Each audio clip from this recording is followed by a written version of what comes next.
Ito pala si Whitey. Danaya, dyan ka lang. Aso ng kapitbahay namin. Pag kumakain to si Danaya, syempre pinapakain ko din. Ayan si Whitey. Dito na nasani sa amin. Tapos tingnan nyo guys yung dede niya. Oh, maga na. Kawawa naman.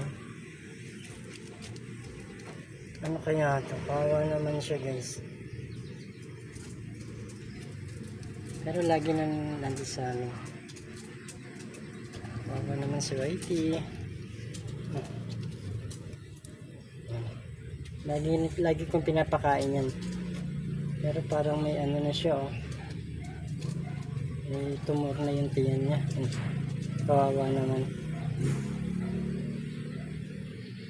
Wala naman akong pera pampagamot sa kanya.